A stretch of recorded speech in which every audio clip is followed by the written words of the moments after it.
Stacey, welcome back. It's so good to have you here today. How have you been? Really good, really good. Although I'm coming out of what feels like the longest winter in Colorado history, Yeah. but I've been well and I'm so happy to be with you again. Thank you. Yeah, thank you for coming back. It's just always just such a treat and such an honor to talk with you. And I know I can speak for a lot of the women in our community when I say you are one of our favorite authors. And so it's a joy to have you here. And a lot has changed in our world and in everyone's unique lives since the last 3 years. I think we Mhm. talked May 2018 was when you and I chatted for the first time. So a lot has happened in our lives and everyone's lives since then, of course. And so anyways, thank you for being back. And I want to say congratulations on the recent re-release, or I should say updated and expanded edition of Captivating, a book so many of us have been impacted by. So tell us a little bit more about that. I'm really excited about it.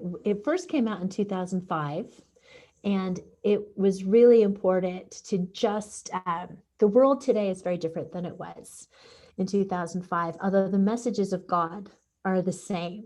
So it was a wonderful timing to just update some of the things, the references, the film references, some of the language.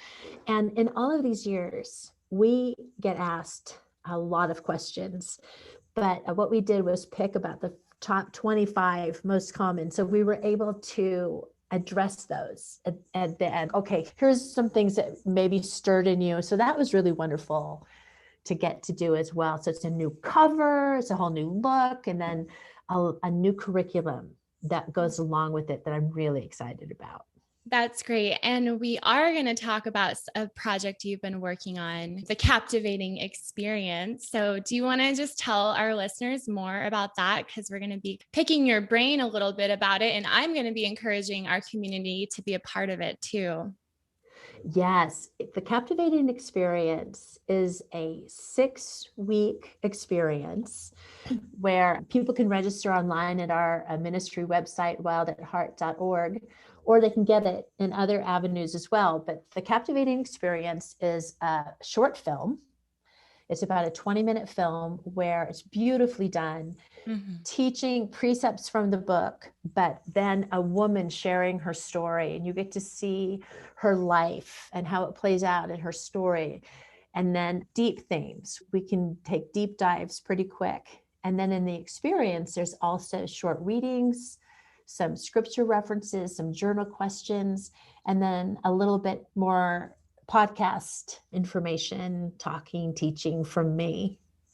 Yeah, and you and your team did such a phenomenal job. I've been through the whole study session. I've watched all of the films, was so impacted by just their beauty, the powerful, authentic stories that I think so many women can really connect with. I know Mm. I really did. And then you're coupled with your rich teaching and some great writings. I'm really excited for our community to be a part of that. So, friends, remember to go to wildatheart.org and you will be able to find out how to sign up to receive that. It's So, free. We should say that. It's free. yes, it is free, Run with it.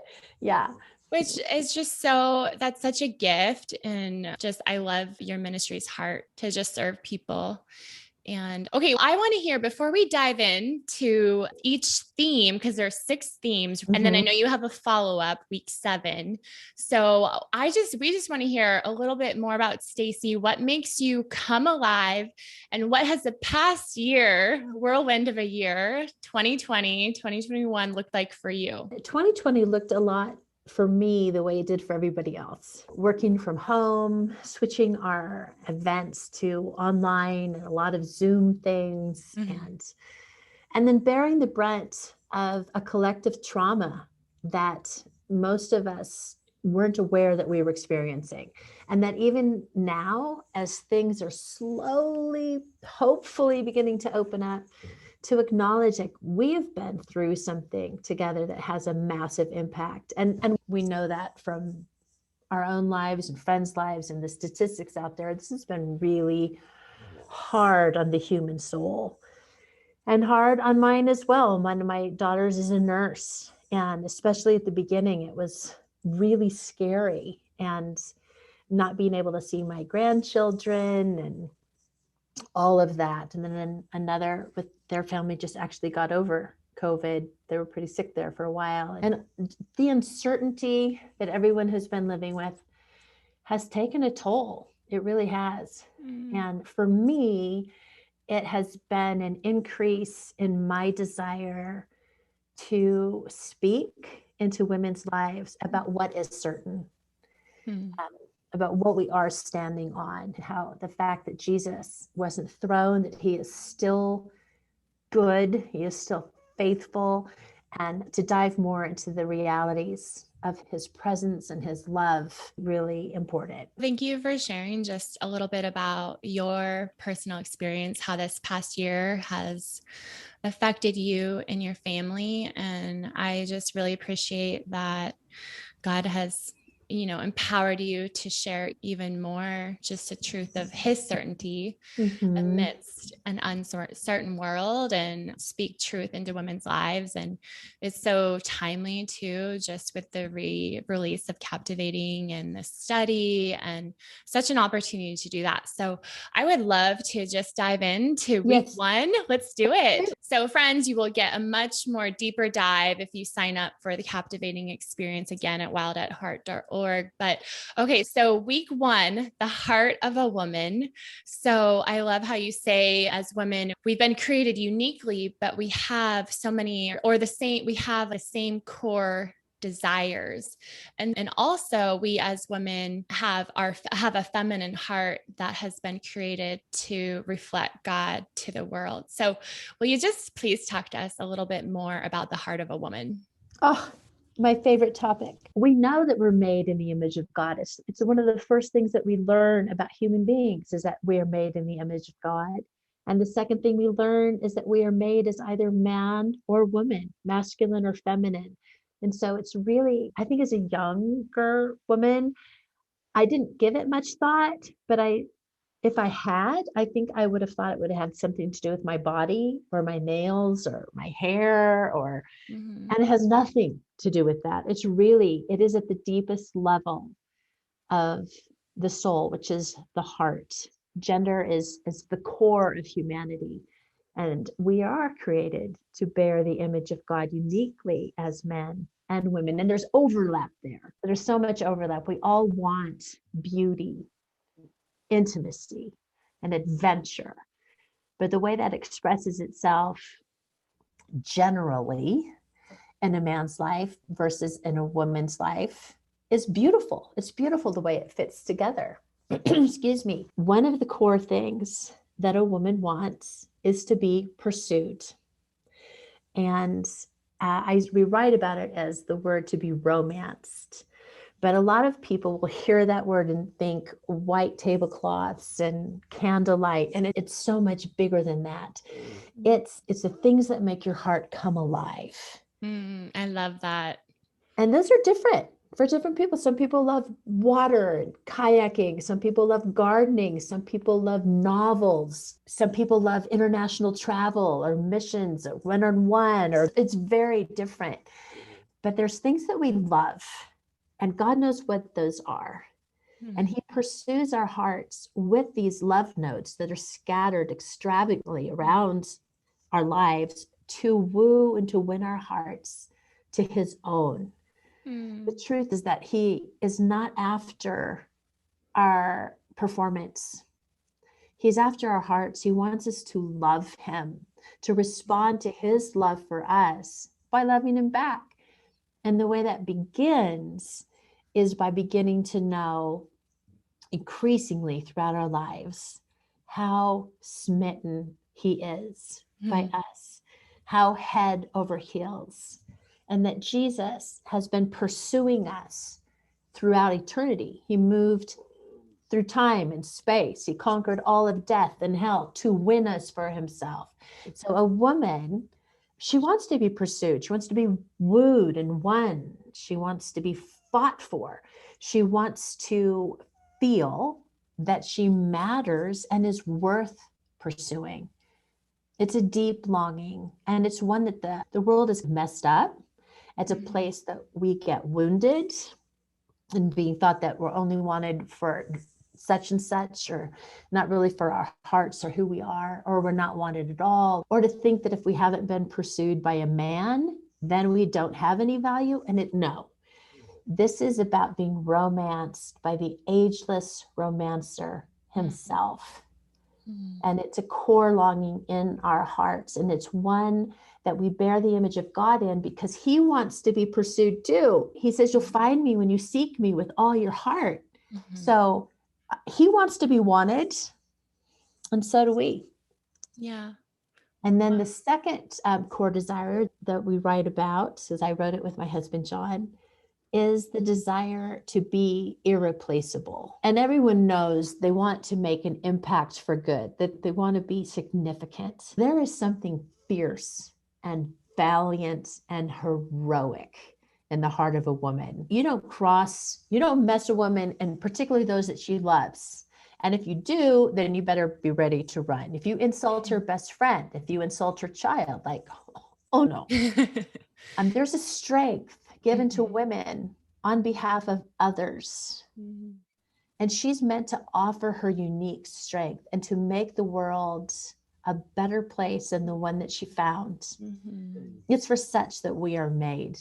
And the way that plays out in our lives is different, because every woman has there's seasons of our lives, and that changes throughout our seasons. And a lot of the times, a woman's irreplaceable role is not seen by the world, the accolades of people. A lot of times it's hidden, but Jesus sees those hidden places. He does. He loves them. He actually does his best work there. We are made to be irreplaceable. We're made to offer our unique strength. And that's where we bear the image of God too, Mhm. because he wants to be irreplaceable in our lives as well. Mhm. Thank you. Oh, Yes, I know there's more. there's one more, and Yeah. we unpack them. We do unpack them more, obviously, in the book Captivating. Oh, of And course. the third one is the most tricky one to talk about, which is to have a beauty all our own to unveil. And we can go into that further as we talk into that session and captivating Sure. experience. Yeah. Yeah. Yeah. I love it. Just God is so great. And just the ways that he, in our culture, in our world, like you're saying, we think of romance, this of relationship, a person romancing us, but God, the creator, is romancing us daily Daily. through the beauty of his creation, Mhm. through people, through the Yes. desires of our heart. And it's an invitation that we are given to respond to. And so I just love that so much. And just the idea of we're each made with an irreplaceable role to live a story greater than ourselves. You talk about adventure and yes, there's so much good stuff here. And I know you dive much deeper into it, into the book Captivating and into the captivating experience. And I feel like we could, if we wanted to, we could just park on each of these three right here. I know, we Podcast could. conversation. We could. But we're just giving our friends here a teaser to get them, if they haven't read Captivating, to get the new updated copy, and of course to sign up for the experience. Okay, so week 2 is Fallen Eve, and you say that Eve fell into the lies of the enemy because she believed God was holding out on her.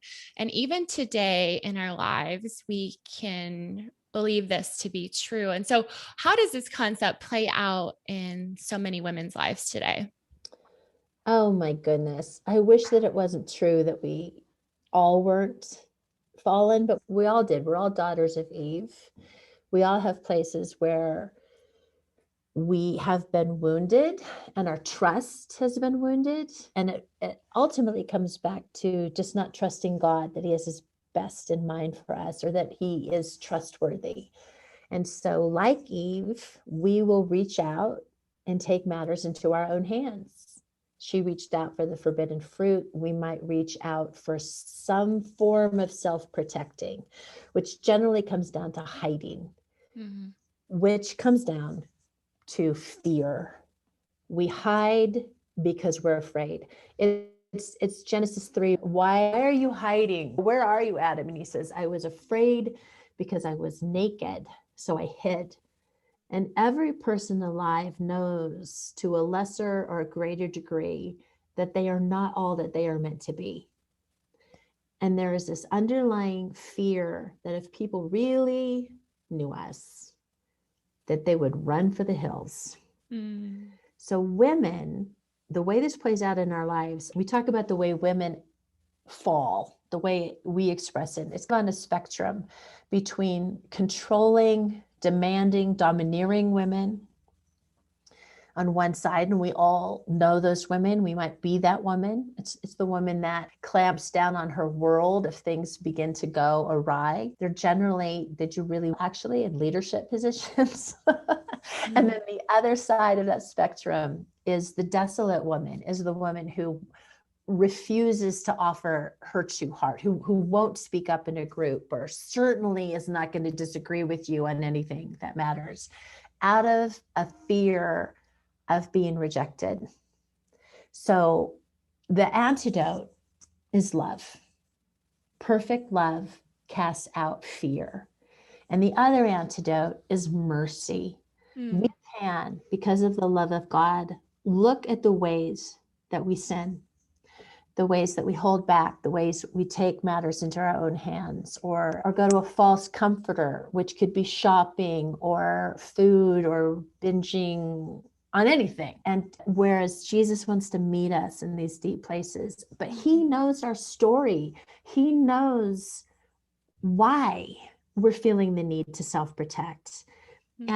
And he knows why we go to control or why we go to hiding. And he doesn't come after us to repent of those places because he's mad at us, but because he understands and he has more for us. Mm-hmm. So it's all with mercy in his eyes that we can actually take a look at our lives so that we can become more wholehearted. I love that. I love the concept of mercy and how it meets us where we're at, however, in whatever way we're hiding or protecting or afraid. I know I'll have a vulnerability moment right here and say, I'm realizing I'm really in recovery from overeating for my whole life. And that's a way that I want to experience God's mercy deeper and run to him and let him heal that area and heal that spiritual hunger so I can be more wholehearted. Yes. And yes. it draws me, sometimes those things are what draw us closer to God because we're more dependent on God in those areas. If I was like self-sufficient and I didn't struggle in any of these areas, I would be relying on my own strength and I would be missing out on the mercy and the love of God. Allie, that's so well said. And that struggle is mine as well, and so many women's. And for me, I feel like a fallen Eve overachiever because I don't just go to control, or I don't just go to binging. I go to hiding. I go to angry withdrawal. I am in process and a work in progress, but that we don't have to be ashamed. But rather see those places, they are the invitations of God to come closer because we need him. We need a savior and we have one.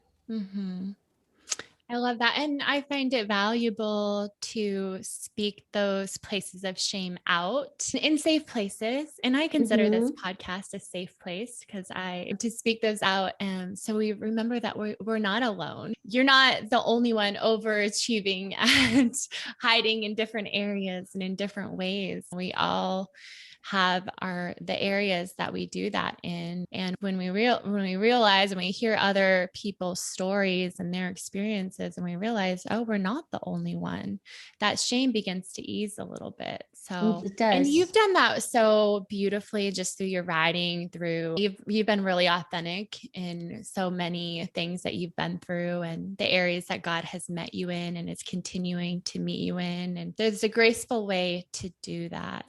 I feel it's really good because I think the temptation is, and I do this in my relationships too, is parade the pretty.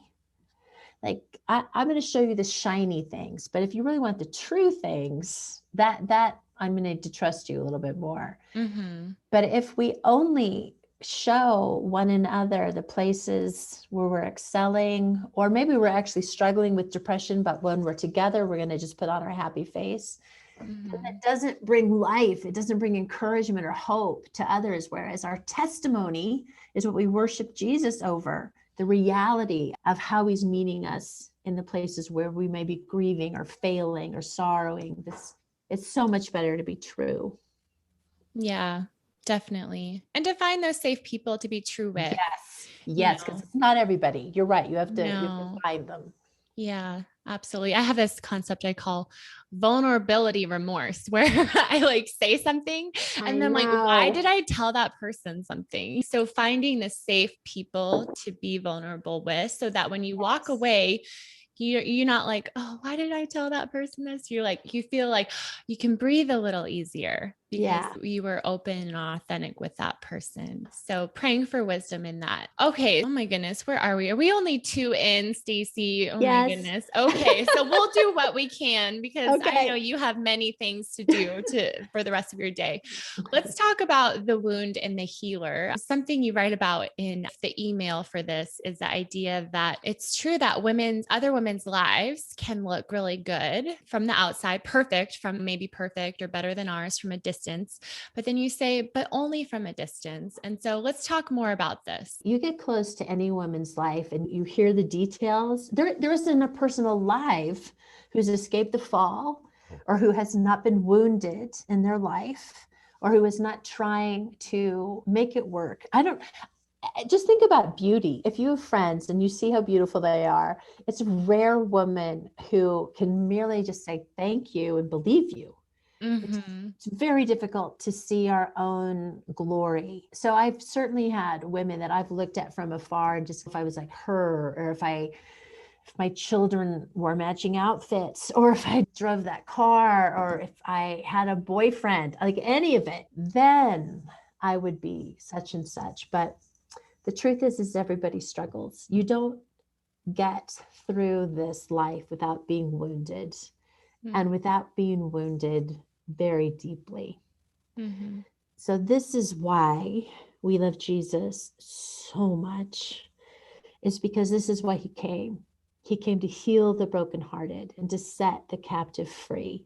Mm-hmm. And in doing that, that's a journey. That's coming to trust him, coming to know him, coming to a place of not minimizing our wounds by comparing them to someone else and thinking, well, my life's not so bad. Look what they suffered, or just get over it, or the past is past, or the old is gone, the new has come. And like, actually, no. Brennan Manning says that a wound that is denied is a wound that cannot be healed. Mm-hmm. Mm-hmm. So by holding Jesus's hand, following the Holy Spirit throughout our lives, because it's a process, going where he leads, we can know healing, profound healing from the wounds that we have received. We can receive the fathering that we needed, the mothering that we need, Mm-hmm. the friendship, all of it.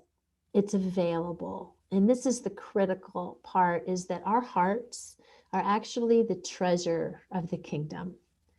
And it's in our hearts where we've received our deepest wounds. And it's for our hearts that Jesus came. Yeah, that's beautiful. And you capture that so powerfully through the stories that you share in the captivating experience. You start with the woman's story, the areas of woundedness in her life, and then you take the viewer on a journey of how Jesus has mended those broken places and brought her into this like wholehearted life. And a wholehearted life is possible because of the restorative love of Jesus. Yes, Allie. Yes. Yes. And I know we've had so many amazing women on our podcast here, and their lives are testaments to that. And so I just want to speak to anyone listening, and you might be wondering, is that available for me? And it certainly is. With God, all things are possible. And he wants you to receive that invitation to be really romanced and loved and restored by him. Okay, I'm going to skip week number 4, a special hatred, because we did mention a beauty to unveil. So let's talk about a beauty to unveil. Week 5. So the world certainly has a message to us about what beauty is, but God has something better in store for us. Can you tackle this for us, Stacey? Yeah, I think that we talk about this as a core desire, but it's pretty much the core desire, because women bear the image of God in the essence of their heart, in their beauty. God is nothing if not beautiful. And it's in the place of our beauty that we have usually, not always, but mostly received our deepest wounds, either saying that you don't have it, or that's the only thing of value that you do have. When God is talking about beauty, he is talking about something that is so much deeper than the reflection that we see in the mirror. He's talking about the reflection that we see in his eyes. And it's this weightiness to what we bring. Beauty can't be measured. It's not the number on the scale or the age on your driver's license, because how do you measure the beauty of a nursing mother, or what it feels like when you are greeted by someone who feels safe? The most beautiful things aren't what you do with the eyes, but what you experience with the soul. And God has planted a unique beauty into every woman that she's meant to rest in and offer. Mm-hmm. Beauty speaks to the world that all is well. Mm-hmm. And it's completely different than striving to obtain it. And as the world says, you never will. It's always out of reach. Mm-hmm. But Jesus says, I've already bestowed it upon you. Mm-hmm. Just rest in it, and then offer the room for other women to be who they are and to become who they're meant to be. Mm-hmm. I love that. So I wasn't planning on telling your listeners this, but I just feel so special that you're here on this episode. I have a book coming out in October, and I quoted Stacey from her book Captivating in my chapter Made for Beauty. And one of the lines that opens in that book is, if I get it right, I might, her beauty is not in what is seen, but is in what is unseen. And I just love just this invitation God gives us to pour truth and beauty into other people. It's so much deeper and better than what the world is getting us to chase after. Yes. It's about how we make people feel. It's about the way we see people, the way we know people, the way that when they are in our presence, they feel understood, they feel accepted, loved, valued, cherished. That is beauty. Yes. And that is the beauty that we have to unveil to really a lost and a broken world that is so hungry for true, genuine beauty. Yes, the real deal. Yeah, so good. Okay, so chapter 6, or not chapter 6, I'm sorry, lesson 6, your irreplaceable role. So we touched upon this a little bit at the beginning, but something that you say, which I love, is you say that a woman doesn't come alive merely by being useful. She wants her life to matter, and to matter deeply is what you say. And she wants to be irreplaceable. So Yes. let's unpack this together. Oh my goodness. Just for those that are listening right now, didn't your hearts just go, yes, I want that?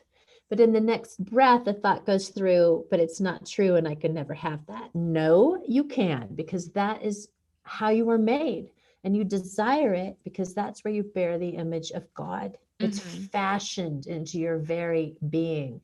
And then each person created before time was also their calling and what their destiny is, what beauty they're meant to bring the world, what life they're meant to bring the world, and the impact we're supposed to make. And it's real, and we do. I think where we get messed up is when we go to numbers. How many friends do I have? How many Facebook likes do I have? The temptation when you do write and when you're published is to go by the numbers. How many sold? Because you want people to read it. It's a gift, it's an offering. But the impact can't be measured. The impact isn't in a number. And we do also fall in this area when we go to comparison. And that's why it's really important for a woman to be rooted and come to know deeply who she is to the creator of the universe. Because only then can we rest in going, whatever it is that you have for me to do, whether it's today, I'm going to just give a warm hello to that stranger in the grocery store, or let them go ahead of me in their cart. And what kind of an impact is that having on them today? I've had a stranger smile at me once when I was going into the doctor's office. It changed my entire day, how I felt about myself, how the experience went. I'm going to compare that to an income that I make because of my position in this corporation, or how many tips I received at my job as a waitress today, then we can spiral out of control. When that's not it. Our irreplaceable role is to bring the kingdom of God to everyone that's in our circle of influence. That's friends, family members, people that we work with. And sometimes, actually quite often, that happens without speaking. That's in how we live, and how the more we know that we're loved, then the more that love just is an aroma that entices other people to the love of God. And there is no grander or more important role than to pull back the kingdom of God, pull back the reality that it's what's available in him and to others. Like, oh my goodness, that's it. And Jesus invites us to partner with him in bringing his kingdom to bear on a world that needs him desperately. Each one of us, and wherever we find ourselves, or whatever our unique giftings or callings or desires are. Okay, this is just the greatest invitation that Jesus extends the greatest invitation. He breathes life into us and gives us the opportunity to really seek his kingdom first and seek him first in our identity. And as we do, those broken pieces begin to be healed. We are invited to a greater story. We are invited to a beauty that transforms other people's lives. That's better than the world's definition of what they think beauty is. It's so beautiful. It's so exciting. Is the depth of purpose and value and adventure that we are invited to. And if we can just get quiet enough to really listen to that invitation and to receive it and to live into it. And so, I don't know, I just love talking about this with you. The life that God offers us is just so profound and so beautiful. And yeah, he's worth every bit of our hearts. So yeah. I'm just nodding up and down. Yes. Yes. Yes. And what I love, Allie, about I've been a Christian for 40 years now, is it just gets better. Jesus just gets better. The more I know him, the more I know the Father, the more I know Holy Spirit, like it just gets better. So it's an exciting life that we've been given. Absolutely. Yes. Thanks for being here. I have a question for you. This question came to me, and so you're the first one I get to ask it to.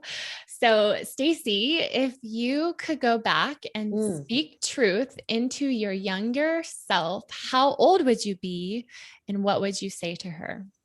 Oh my goodness. I think I would go back to my 15-year-old self. Who at that point in my life, my family was a disaster and not a place of safety or security. And I was full on at that age, really looking to boys to validate me, to give me a sense of worth, belonging, being wanted. And I would want to tell myself, and I do now even, listen, little 15-year-old girl that's listening, you are worth everything. The King of Heaven loves you. You're worth protecting. You're worth guarding. You're worth every good gift. And you don't have to give yourself away freely to anybody that you think might offer you some temporary love in return. The truth is, you are profoundly loved right now. You are seen, you are safe, and it's going to be okay. Mm. I love it. That's beautiful. Thank you for sharing. Can I ask you one more question? Yeah, you can. What would you say to the woman who's not so sure about Jesus? If she really wants to get to know Jesus, if she really is ready to believe Jesus, that Jesus is who he says he is, what would you want to tell her personally? I think I would want to ask her first, pursuing her own story, so that she might know, what is it that you're afraid of? Because you're afraid of something. Or it may be that you were just taught him wrong. You Hmm. learned him wrong. Hmm. And so what I would want to say is throw down the gauntlet. Ask Jesus to reveal himself to you as he really is. Hmm. And then keep your eyes open, because he will. That's so good. Thank you so much for being our guest. So the best place that our community can connect with you, is it at wildatheart.org or? Yes. Yes. Okay. That's the best place.